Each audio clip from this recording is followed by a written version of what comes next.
Salut les mécamaniacs, aujourd'hui on fait la courroie de distribution et la courroie d'accessoires sur le 1,4 litre T-Jet.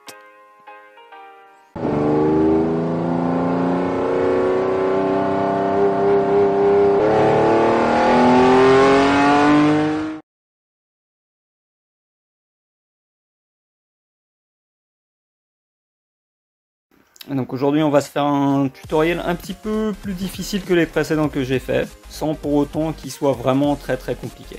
Donc on va faire une courroie de distribution et une courroie d'accessoires sur cette Grande Punto 1,4 litre T-Jet de 2007. Donc on aura besoin d'un kit courroie de distribution, d'un kit courroie accessoire et de liquide de refroidissement. Et puis moi pour ma part j'ai un jeu de cale pour ce moteur, ce qui n'est pas forcément indispensable, on va le voir par la suite. Donc là le véhicule il est déjà levé, les roues sont démontées, il est posé sur des chandelles, les roues sont en dessous pour sécuriser, j'ai en plus un cric additionnel et j'ai deux chandelles de l'autre côté. Donc pour les chandelles, moi je m'appuie ici, il y a une espèce de petit ergot où la chandelle se met parfaitement. Idem de l'autre côté, et donc je laisse bien les roues en dessous. De ce côté là j'ai mis une deuxième chandelle en cas de chute par sécurité, et pareil je mets la roue. Bien entendu le véhicule est sur frein à main avec des cales derrière, c'est vraiment le minimum à notre point de vue.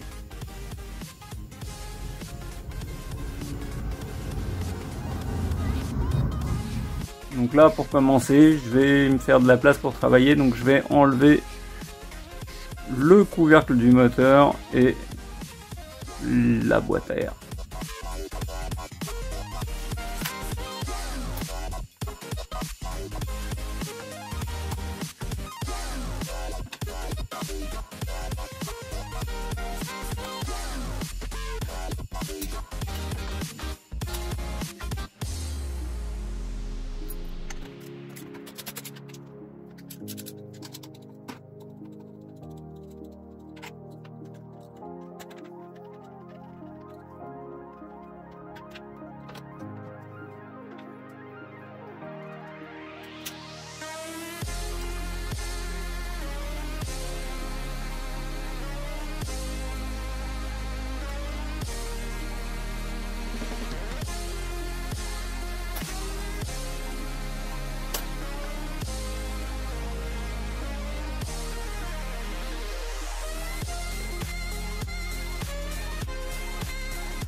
Alors là nous sommes côté roue passager, donc la roue est déjà démontée et on va dévisser ce cache là. Donc il y a une vis ici, une vis ici en dessous que vous pouvez atteindre par en dessous sans démonter cette partie là.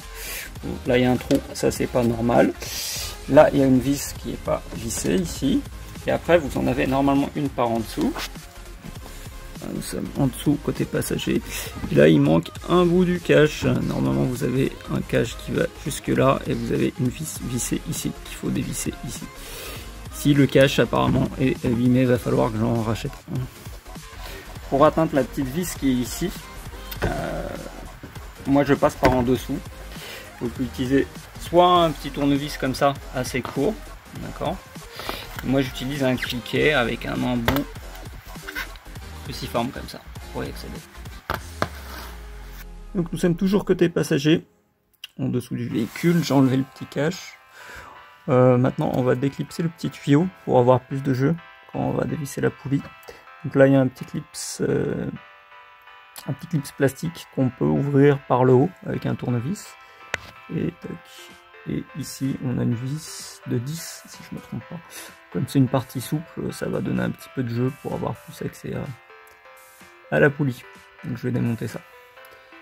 Avant d'enlever la courroie d'accessoires, on va desserrer les 3 boulons de la poulie du vilebrequin. Elle a tendance à tourner, donc c'est mieux de la desserrer, juste desserrer les boulons avant d'enlever la courroie. Donc il va falloir mettre une clé de 13 avec 2 rallonges, moi j'utilise, et dévisser ça, mais surtout par à-coups. Si vous tirez en mettant de plus en plus de force, ça aura tendance à tourner. Vous mettez des petits à-coups, et normalement les vis lâchent. Donc là moi je prends un cliquet avec une douille de 13 et 2 rallonges. Alors j'ai déjà mis une clé de 13 à œil cassé comme ça sur le tendeur. Donc je vais tirer sur le tendeur vers le bas, je vais procéder par le bas et je vais, une fois que j'aurai détendu le tendeur, je vais tirer la courroie vers l'extérieur. Donc là la courroie, on peut voir qu'elle est complètement naze, c'est vraiment temps de la changer. Donc là on voit déjà qu'elle est abîmée à l'extérieur, mais à l'intérieur c'est pire. À l'intérieur, on voit qu'elle est complètement cassée. C'est carrément des cassures.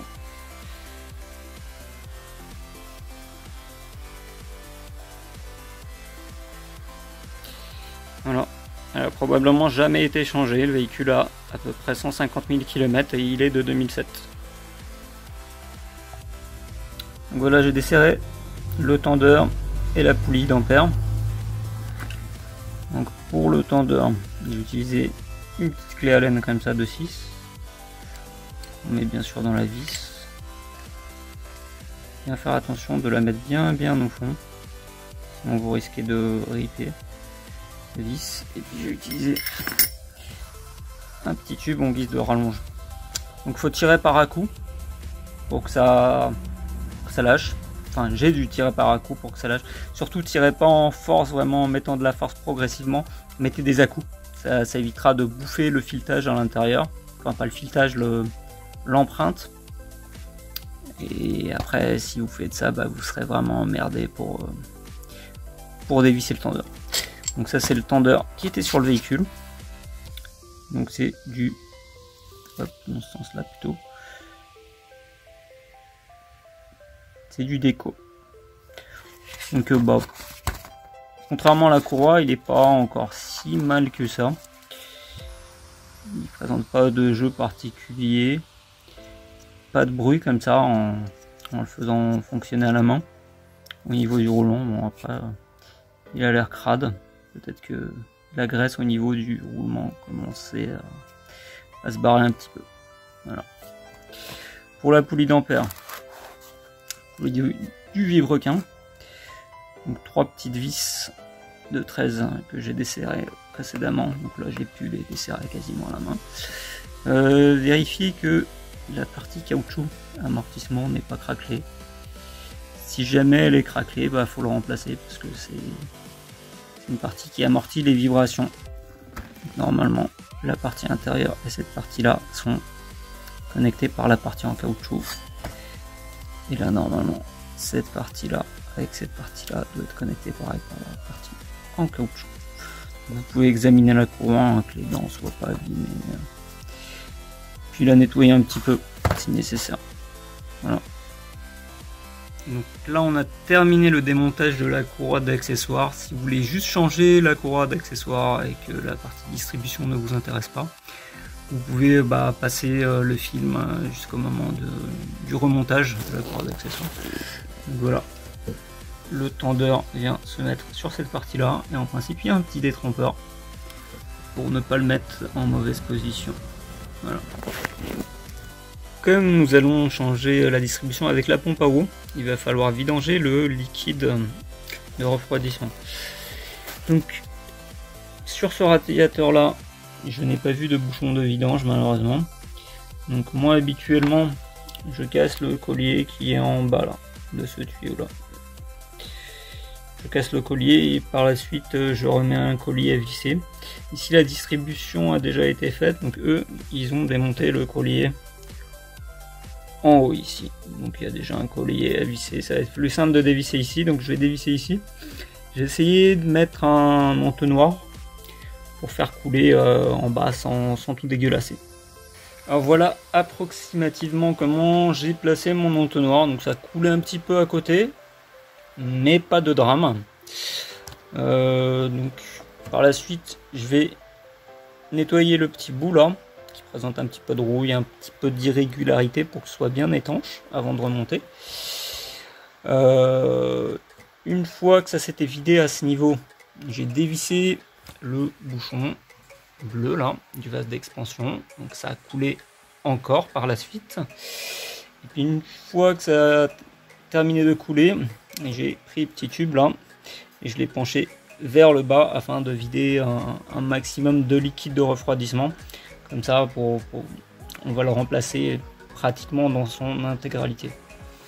En principe, le remplacement du liquide de refroidissement, c'est tous les 4-5 ans. Donc à peu près comme la distribution, donc autant le faire en même temps. Donc le tube est remonté, le cache est démonté, une vis de 13 ici,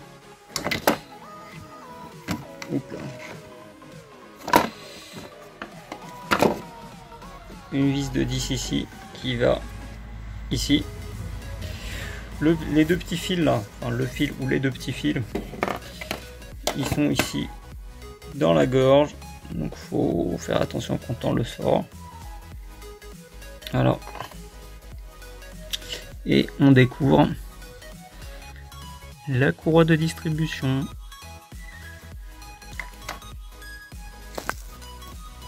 Et là, on découvre également que vu comment elle passe, il va falloir enlever le support moteur. Enfin, c'est pas un grand problème. Comme nous allons démonter le support moteur côté passager, il va falloir soutenir le moteur.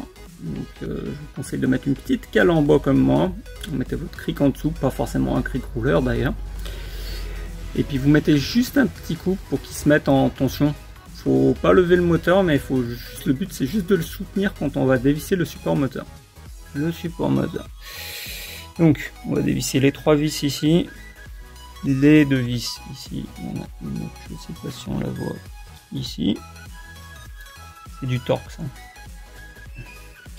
Et puis une fois que j'aurai dévissé ça, il y a 1, 2, 3 et normalement en dessous une 4e vis.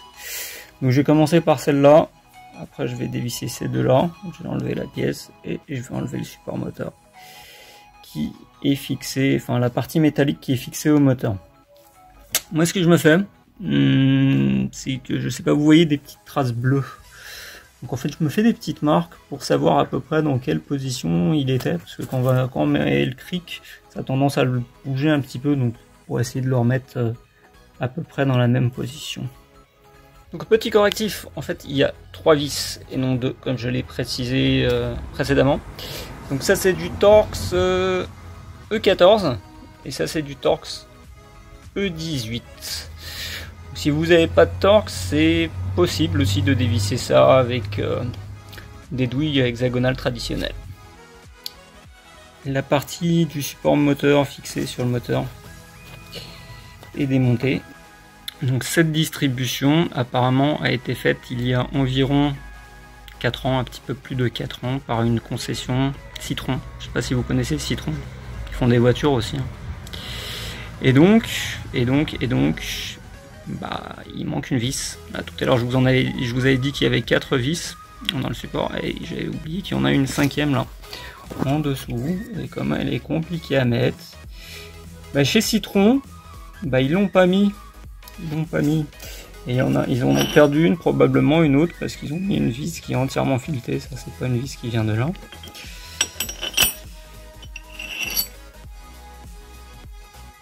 Voilà. Les vis d'origine ne sont pas complètement filetées. Hop. Donc, monsieur le mécano de la concession Citroën, bravo. On pourrait dire con comme un citron. Voilà. Ou flemmard plutôt, parce qu'une vis chiante à revisser en moins, pourquoi se fatiguer? C'est pas grave, c'est la voiture du client, c'est pas la sienne. Voilà une des raisons pour lesquelles je préfère faire les réparations moi-même. Parce que payer un prix fort en concession pour avoir un travail de merde. On peut pas dire autrement, une vis par visser, c'est de merde. Hein. C'est de l'incompétence tout simplement. Donc moi je préfère faire ça moi-même. Non seulement j'y gagne financièrement, mais je sais que c'est bien fait. Voilà. J'ai démonté le support inférieur. Il y a juste une vis là au milieu, c'est une vis de 10. Un petit peu plus bas. Donc je vous épargne le démontage. Et puis on arrive à la distribution. Donc là ce que je vais faire, c'est que je vais mettre une clé ici avec une rallonge, enfin une douille avec 2 rallonges que je vais choper en dessous la roue. Et puis je vais faire tourner le moteur jusqu'à arriver au PMH qui est le point mort haut. Donc ici on peut voir que malgré que ce soit un moteur 16 soupapes, on a une seule poulie, ce qui est beaucoup plus pratique pour faire la distribution. En fait vous avez 2 arbres à cam dans le haut de la culasse et il y a un système d'engrenage. En fait il y a un des arbres qui entraîne l'autre. De l'autre côté vous avez de l'autre côté de la culasse vous avez 2 pignons et en principe un des 2 arbres entraîne l'autre. Pour mettre en place le kit de calage, il va falloir enlever les bobines et les bougies des 2 premiers cylindres, enlever la petite vis pour enlever ce machin là, enlever cette partie là, donc 3 vis pour accéder ici pour visser ici l'outil de calage.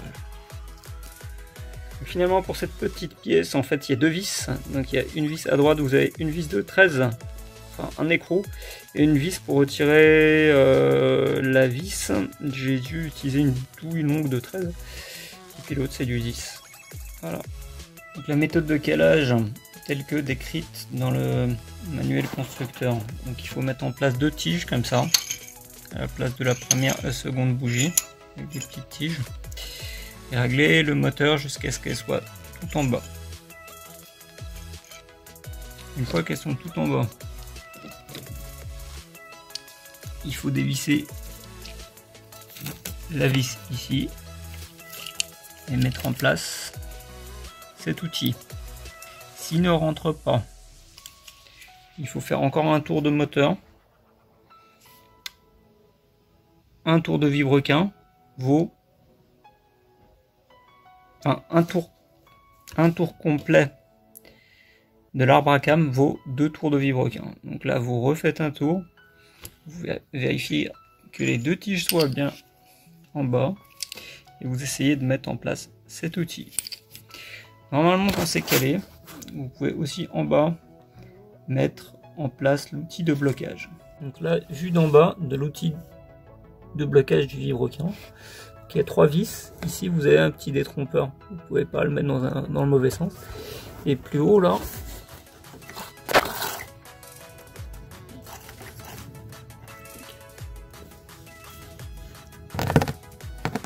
là vous avez une vis qui se visse dans le moteur, donc elle doit se visser quand c'est en position convenable. Une fois que vous êtes bon, vous libérez l'écrou du tendeur, vous l'éloignez, vous enlevez la distribution, vous enlevez la pompe à eau, vous remettez la nouvelle pompe à eau, le galet tendeur, la courroie, en commençant par le vilebrequin,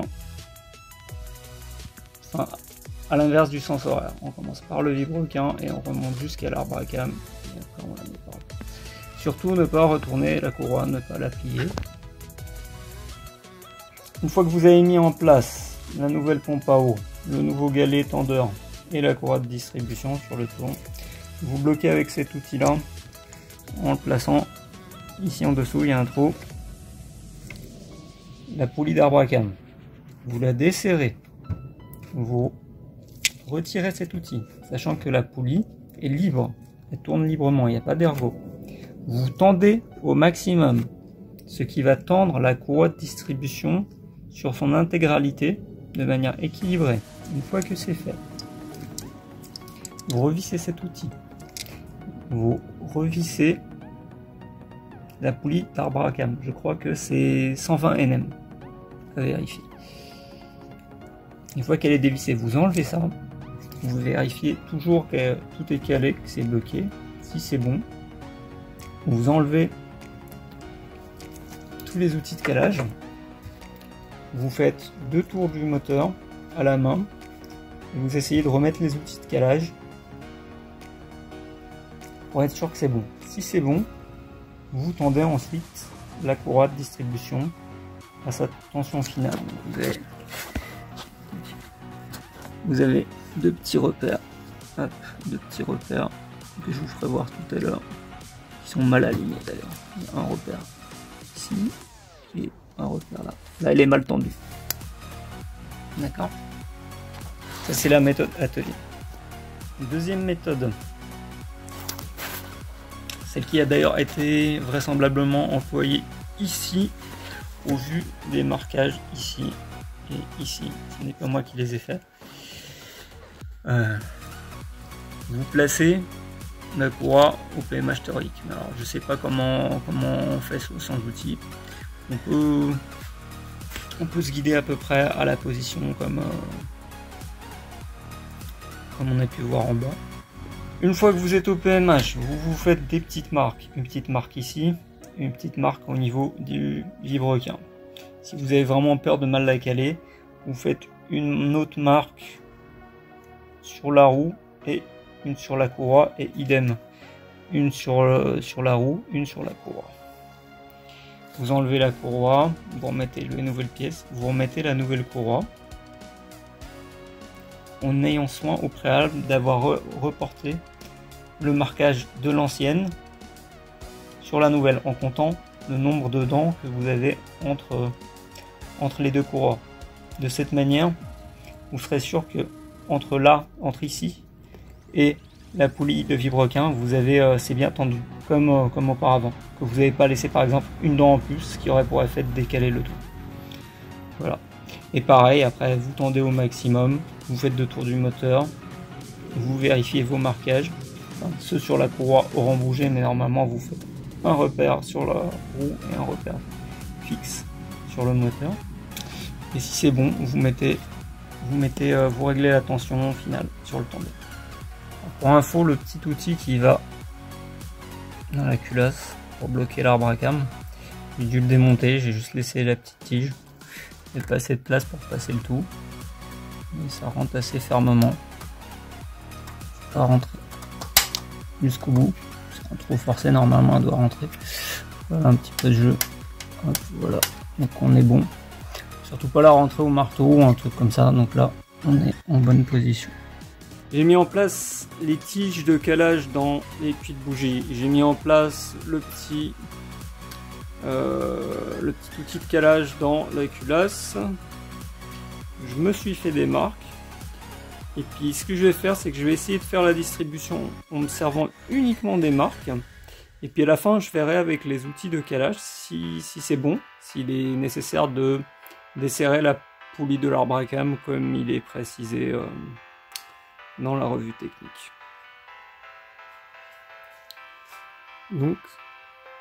Donc c'est une courroie de la marque SKF. Les marques, on voit une petite marque ici sur la courroie et une autre ici. Donc la précédente fois que ça a été fait, c'était fait avec la méthode que je vous ai précisé en mettant 2 marques. Donc qui n'est pas la méthode préconisée par le constructeur. Donc voici l'ancien tendeur. Donc la marque, j'ai mis un petit peu de papier abrasif pour qu'on puisse voir la marque.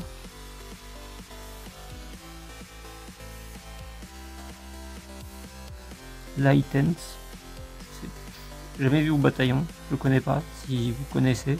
Si vous en savez un peu plus sur cette marque, n'hésitez pas à me le mettre en commentaire. Donc le galet tendeur, il présente pas de problème particulier, hormis qu'il commence à perdre sa graisse un petit peu. Donc sachant qu'il a à peu près 70 000 km et 4 ans et demi, c'est pas terrible. sachant que c'est donné pour 120 000 km. Donc méfiez-vous sur les véhicules du groupe Fiat, sur les moteurs essence 1,2 litre, 1,4 litre, 8, 16 soupapes, c'est les mêmes genres de galets. Et j'ai souvent vu les galets tendeurs bien usés avant l'heure, c'est-à-dire déjà au bout de 4 ou 5 ans avec des petits kilométrages. J'ai déjà vu des galets perdre de la graisse au bout de 50 et quelques mille kilomètres, donc sincèrement je vous recommande de pas dépasser les 100 000 km avec une distribution, sauf si elle est peut-être d'origine, mais j'avais déjà pris des pièces d'origine, donc c'était du déco à l'époque, et pareil au bout de 50 ou 60 000 km j'avais démonté parce que la courroie avait plus de 5 ans, enfin allait bientôt avoir 5 ans. Et j'ai eu la surprise de constater que le roulement perdait de la graisse. Les 4 vis de la pompe à eau sont dévissées. J'ai mis un petit peu de papier au cas où il reste du liquide de refroidissement et que ça coule. Donc maintenant je vais essayer de l'enlever en utilisant une lame de cutter pour faire le tour éventuellement légèrement.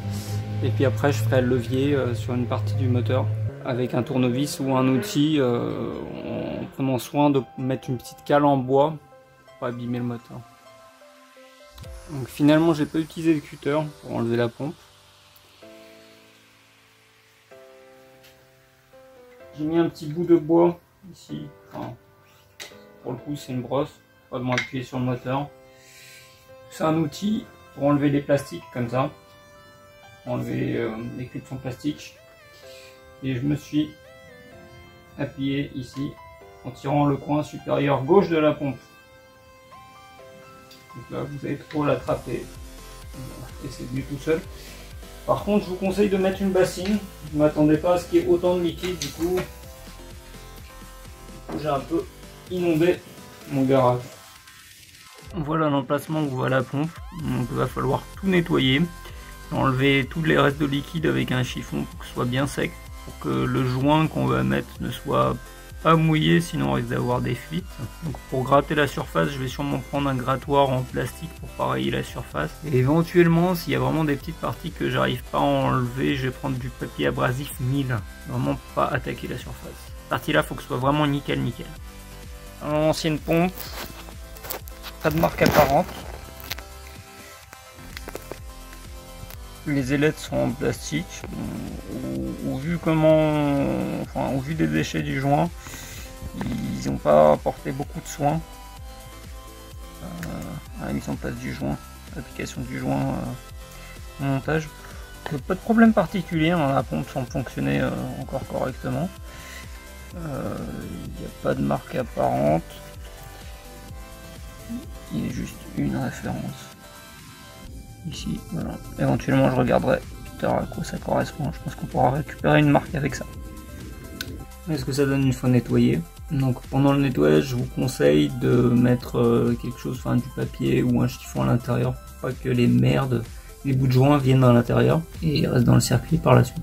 J'ai aussi mis un petit coup de brosse métallique sur les vis et bien entendu j'ai tout dégraissé. Donc là j'ai utilisé du nettoyant pour frein, mais vous pouvez aussi nettoyer, enfin dégraisser avec de l'alcool. Nouvelle pompe, on va appliquer du joint. Donc normalement le joint on doit l'appliquer dans la gorge là, sur tout le tour. Puis moi je vais en mettre un tout petit peu, mais vraiment un tout petit peu là dans le coin. Mais il faut pas que ça vienne à l'intérieur de la pompe par la suite. Donc je vais vraiment mettre un tout petit filet ici. La pompe est remontée. J'ai été un petit peu généreux sur le joint, du coup il est sorti un petit peu sur le tour, mais c'est pas très grave. On voit ici le joint bleu. J'ai utilisé du joint Loctite silicone bleu comme ça. C'est très bien pour les pompes à eau. Il y en a d'autres, hein, mais moi j'utilise celui-là. Le couple de serrage, j'ai pas la revue technique. Je sais que pour la version 1,4 litre soupape, le couple de serrage pour la pompe à eau préconisé est entre 8 et 10 Nm. Donc là j'ai vérifié, c'est largement serré à 10 Nm. Et comme j'ai mis beaucoup de silicone en fait, j'ai serré modérément en utilisant un cliquet comme ça. C'est assez fort, mais modérément quand même, avec ce cliquet pour pas abîmer les filetages. Les marques que j'avais faites sur la première courroie, je les ai reportées sur celle-ci. Sur l'ancienne courroie, j'avais indiqué quelle marque était située sur l'arbre à cam.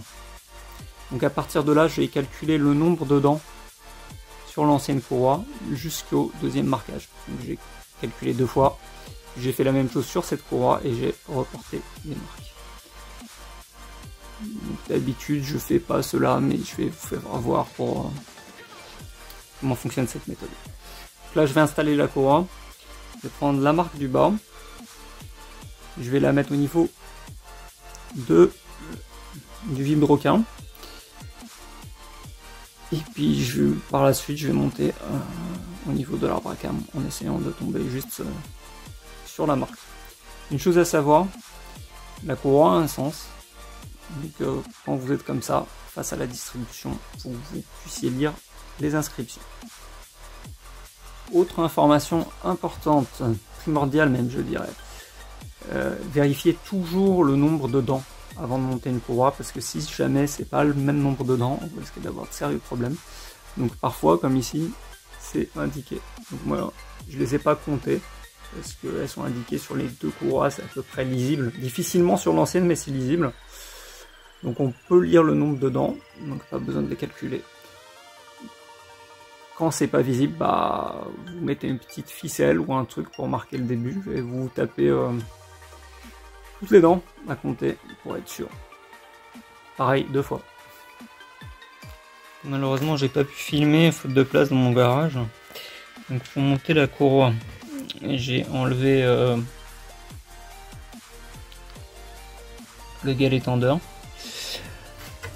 J'ai mis la marque en bas sur le vilebrequin au niveau de la courroie.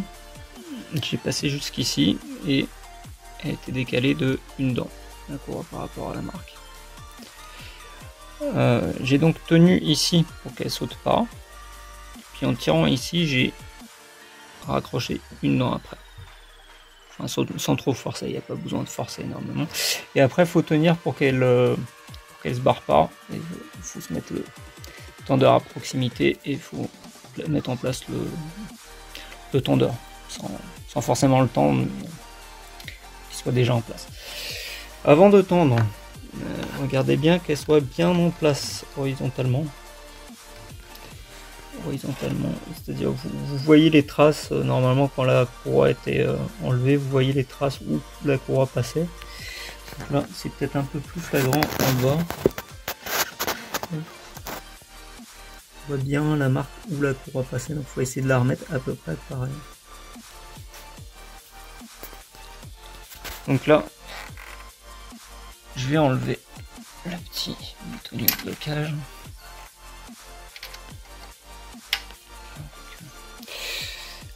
Donc là, je vais tendre la courroie au maximum.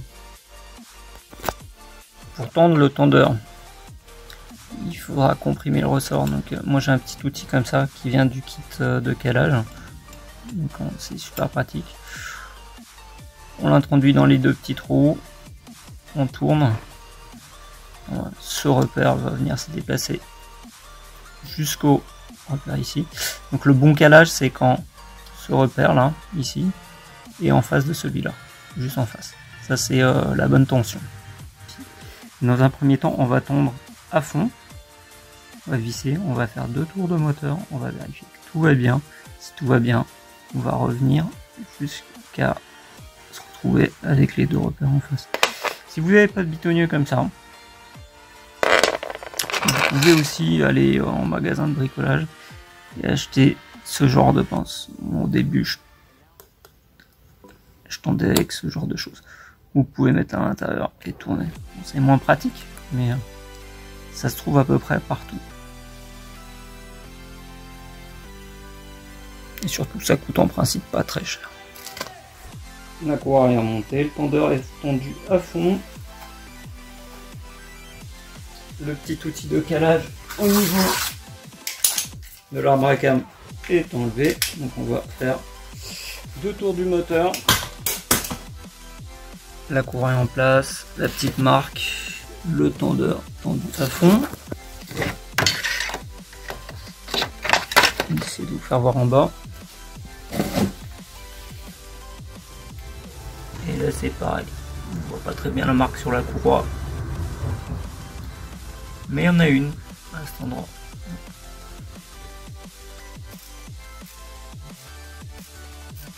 Là, il faut y aller mollo. Si vous sentez que ça force trop, surtout forcez pas, parce qu'il y a peut-être un souci.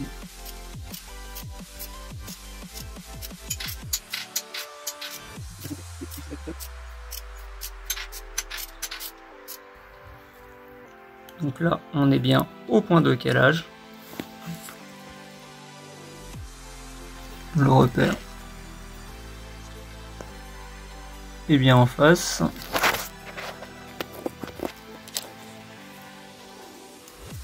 Ici la petite tige.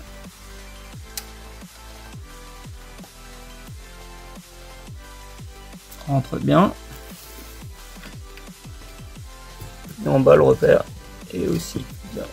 Avec la lumière c'est pas très... J'espère que vous voyez à peu près. En tout cas c'est en face. Pas de souci. Reste plus qu'à mettre le tendeur dans sa position de fonctionnement avec les deux petits repères en face. Serrer la vis à 25 Nm d'après la notice du kit distribution. Et puis moi je vais refaire encore 2 petits tours de moteur histoire d'être vraiment sûr que tout va bien. Voilà la position que doit avoir le tendeur une fois que la tension est bonne. Donc là les deux repères sont en face. Donc vous refaites 2 tours du moteur et vous regardez si c'est toujours bien tendu. Si c'est bon, vous pouvez serrer au couple final, donc 25 Nm. Donc les dynamo réglé à 25. Douille de 13.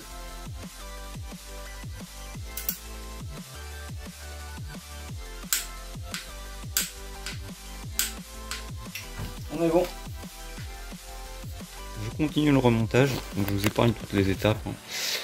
J'ai remonté le bouchon ici pour l'outil de calage, la petite partie métallique avec 3 vis, le clips ici, le clips là, toutes les bobines, les fiches, les 2 vis ici avec le petit support métallique. Au niveau de la distribution, c'est pas très compliqué, vous remontez comme vous avez démonté. Donc le cache inférieur, le cache supérieur, et puis la partie métallique du support moteur qui se fixe sur le moteur. Le cache, celui-là, vous pouvez le refixer après, c'est comme vous voulez. Donc après, une fois que vous avez remonté ce support, vous montez ce support-là, puis à l'aide du cric, vous vous amenez à bonne hauteur pour pouvoir visser ces vis-là, et puis vous serrez ces vis. Les couples de serrage. Donc, ces 5 vis là sur la partie métallique qui vient au moteur et les 3 vis là. Le couple de serrage c'est entre 54 Nm et 66 Nm. Et ces 3 vis là c'est entre 76 et 84 Nm. Donc celles-là, moi je les ai serrées à 80. J'essaie toujours, quand il y a un intervalle, j'essaie toujours de me mettre à peu près au milieu. Comme ça, avec la marge d'erreur, je suis sûr d'être bon. Avant de remonter la poulie du vilebrequin, je l'ai nettoyée. J'ai passé avec une brosse douce, une brosse métallique douce. Voilà, c'est une petite brosse comme ça que j'ai. Ça à la base, c'est une brosse à bijoux. C'est vendu comme une brosse à bijoux dans les magasins de bric-à-brac. Donc ça a dû coûter 1,50 € ou même pas. Voilà, ça va pas attaquer le métal. Donc j'ai nettoyé la gorge et puis le tour là. Et puis après j'ai dégraissé ça avec du nettoyant frein en évitant d'en mettre sur la partie caoutchouteuse. Donc juste dans les gorges et puis j'ai essuyé ça. Donc là j'ai fait tout le tour. Pareil sur la partie qui fait contact là avec le moteur. Donc j'ai nettoyé ça à la brosse. La poulie a pas l'air top, mais ça devrait encore tenir un moment. Hop. Donc là vous pouvez voir, ça doit être la poulie d'origine, hein. Donc elle est de la marque Deco, comme beaucoup de pièces sur les moteurs Fiat. Voilà. Donc là j'ai pas encore remonté la courroie d'accessoires, donc je vais serrer ça au mieux sans la courroie. Le couple de serrage de ces vis là c'est entre 23 et 28 Nm. Voilà. Je vais déjà serrer au possible. Et puis une fois que j'aurai remonté la courroie, je vais serrer au couple. Donc là vous avez un petit trou et un petit ergot, une petite pointe sur la poulie côté moteur qui vient là-dedans. C'est un détrompeur pour mettre dans le bon sens. Parce que si vous la mettez mal, ça risque de pas fonctionner correctement. En fait, là vous avez la poulie, elle est marquée, c'est pour le capteur du vibrocam. Je vais remonter le tendeur de la courroie d'accessoires. Donc celui-ci est bloqué en position détendue. Donc une fois installé, j'aurai mis en place la courroie. Il me suffira juste de faire une légère pression dessus et d'enlever la petite partie métallique ici, la petite tige. Et puis de relâcher doucement et la courroie sera tendue. Il y a deux petites pièces ici qui servent de détrompeur, vous voyez là-bas.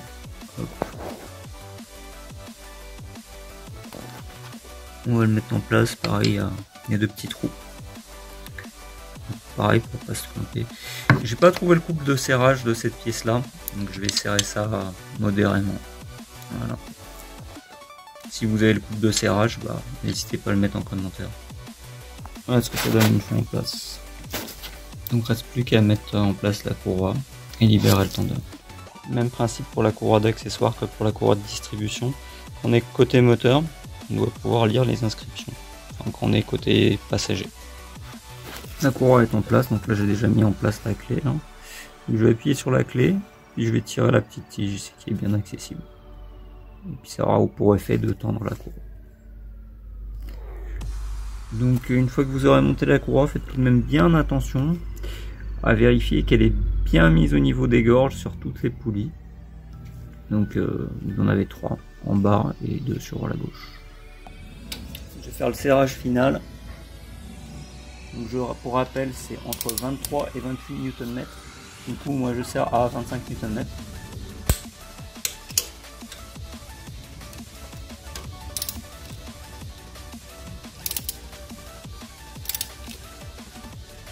Donc ça tourne un peu. Voilà, les 3 sont serrés. Maintenant il va falloir refixer le petit tube là, qui avait un clip de ce côté là et une vis de ce côté là. J'ai rempli le liquide de refroidissement. Donc vous pouvez la première fois en mettre un petit peu au-dessus du maximum. Et puis par la suite, vous avez une petite vis de purge qui est là. Donc faut la dévisser et attendre jusqu'à ce qu'il n'y ait plus d'air qui sorte. Donc le niveau va baisser. Il va falloir faire le complément par la suite. J'ai pratiquement fini le remontage. J'ai remonté le cache pour fixer ce tube là, pour éviter que des impuretés puissent aller dans l'admission et dans le turbo durant le test. Et ce que j'ai fait, c'est que j'ai dévissé la petite vis de 13 là finalement, pour avoir accès à la courroie, pour voir si quand le moteur tourne, si elle est bien, si elle bouge pas, si elle se déplace pas latéralement sur la poulie, ce qui peut arriver. Par exemple quand la tension est pas bonne. Donc je vais démarrer le moteur et je vais juste vérifier ça. C'est parti pour le test de démarrage.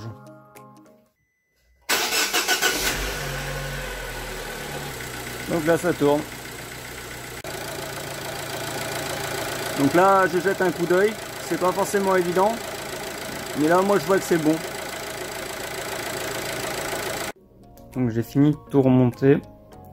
Là la seule chose qui va rester à faire, c'est faire tourner le moteur afin de le chauffer pour que les bulles qui sont dans le circuit de refroidissement remontent en haut. Normalement le vase d'expansion est situé assez haut, et normalement la purge devrait se faire toute seule. Donc il va falloir chauffer le moteur, attendre qu'il refroidisse un petit peu, ouvrir, faire le niveau, et puis il faudra surveiller quand même. Après, surtout après le premier trajet, bien revérifier le niveau de liquide de refroidissement car il risque de baisser. Ce vlog est désormais terminé. J'espère que ceci vous aura plu. Donc comme on a vu, il est tout à fait possible de réaliser la manipulation sans utiliser les outils de calage d'origine, même si c'est recommandé. C'est pas une opération extrêmement compliquée comme vous avez pu le voir. Maintenant, si vous commencez dans la mécanique, c'est peut-être pas par ça qu'il va falloir commencer. N'hésitez pas non plus à me mettre un petit pouce, ça me fera plaisir, ça me motivera à faire d'autres vidéos. N'hésitez pas à vous abonner à la chaîne. Allez, bonne route, à plus!